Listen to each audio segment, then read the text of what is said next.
Hi, are you feeling stuck in a job or a relationship that you are very unhappy about? You have tried really hard to make whatever changes you can but has not worked, and you desperately want to see some change but have no clue what to do or how to do to bring the necessary changes. Then this video might help you. Often we feel that change has to be outside. We feel if only people around me are a little more happier, that would make me happy, or I wish things around me changed a little bit and that would make me happier. But what we do not realize is that irrespective of how things around us are, whether they change or do not change, we can still make the necessary changes from our side and get over the areas in which we are stuck, which are making us really unhappy. I am Madhuri. I am a psychological counselor. Often when I work with my clients, I help them to reflect on the belief system which is not helping them anymore and keeping them stuck in status quo. And they are able to bring the necessary shifts in the areas of life that they are not happy about once they see how this belief system is keeping them stuck. A couple of years ago, I was unhappy about certain areas in my life and I wished they changed. I wished my husband would respect me a little more. I wished my kids would change and they would obey me a little more. I wished my boss would acknowledge and appreciate my work a little more. And I tried really hard to bring about these changes around me so that it would make me a little more happier. I stopped conflicts and arguments with my husband. I started being more stern with my children. I started being alert in work all the time, attending all the messages and emails 24/7. But this further drained me. Then a miracle happened and I started seeing changes around me. I realized two things.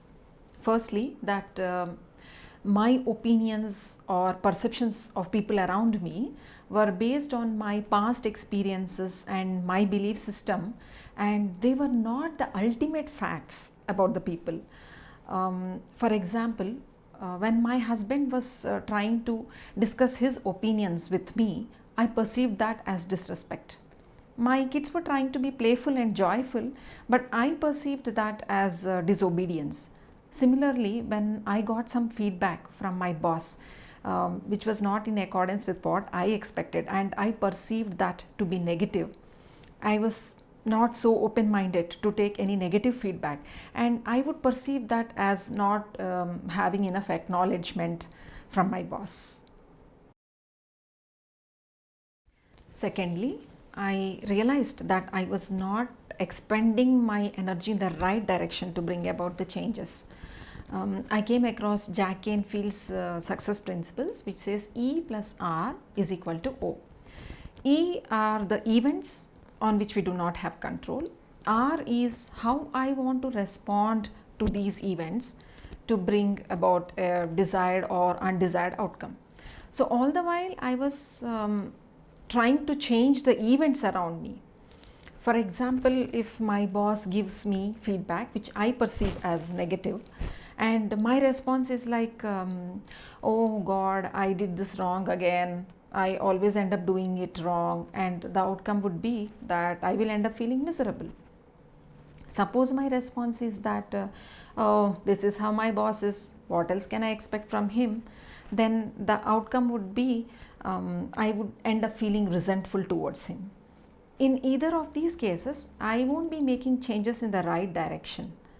On the other hand, if my response is like, okay, so this is the feedback I got, let me see like where I need to make the necessary changes if at all I have to, and then the outcome would be an open mindset, and this would help me to take feedback from people and make the necessary changes in the right direction. So, if you want to make some changes in your life, first look at your own responses. Are they based on your past experiences and belief systems? Like, I am not smart enough, I am ugly, I am not capable, this is how life is, I can't do anything about it, I really can't help things around me, or she is mean, he is bad, etc., etc., etc. Then see how you can change your own responses. The events around you may not be favorable. Like, for example, your boss may really not be cooperative, but you can choose to respond whether you have to stay stuck in this area because you believe that you are no good or he is no good and don't want to do anything about it, or change your response and see what you can do about it. You will definitely be able to bring changes in whatever area of life you want by changing the responses. Also, we try to attribute the change on others. We try to blame the situation or people around us because this is an easier way, isn't it? We don't have to work hard towards it. So, change is not easy. We have to consistently work towards it. And if we want to see the change in the society or in people around us, we should always remember that change begins with us. Thank you for watching the video. Namaste.